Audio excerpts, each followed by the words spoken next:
olóṣì gbogbo jẹ tó yẹ kó wà ta ọmọ àtọkọ jẹ wèrè ló ń jẹ ó tọrọ kú tẹ bá ní ta ni number 1 bẹ́gibẹ́gi lórí social media yòówù ni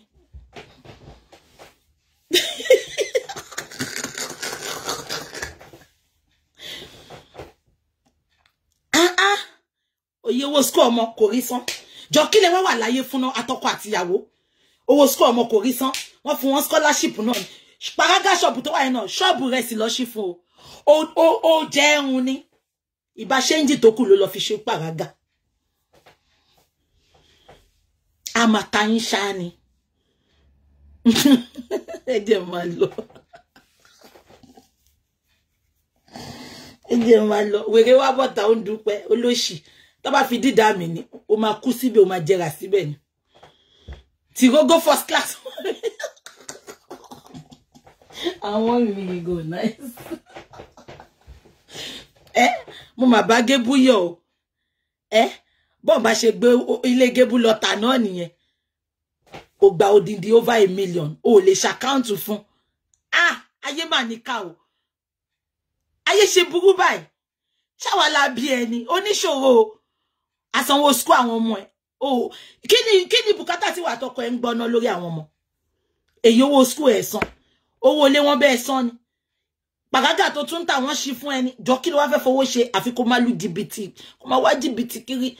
Gébú ló kọ́kọ́ fẹ́ lò ń gbà yẹn ṣe wọ́n ti tó ní account Gébú ní ìkẹfowó sí àwọn èèyàn tí ẹ̀ dáhùn. Ó bá ọmọ ẹni. Ṣorí gbogbo àwọn tó ń wò wá jẹ́ kí ṣọ́ọ̀kì yín lé ní. Wọ́n mọ gbogbo ìwà gbogbo wa. Tó bá kàn tán gbogbo wa ni. Wọ́n mọ ìwà gbogbo wa.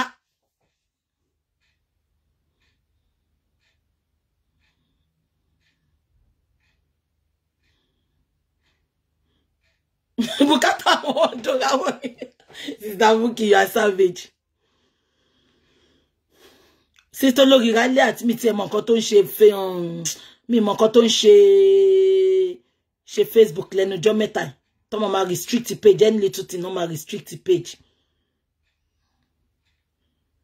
Ẹ jẹ́ kí n lọ post link yẹn kí n máa lọ.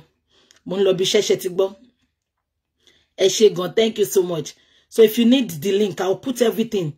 Iye exam te ma ṣe náà máa kọ síbẹ̀. But anything you have to. Ẹ gbọ́dọ̀ kọ́kọ́ lọ ṣe exam. To hate lawa, mo ti late. Ẹ gbọ́dọ̀ kọ́kọ́ lọ ṣe exam ṣe ti gbọ́. Ẹ jẹ́ kí máa lọ, mo ti pa yín lẹ́rìn tó. Ẹ jẹ́ kí máa lọ. Then ẹni tó bá need more information ẹ lè pè mí later, but mo fẹ́ lọ wẹ̀.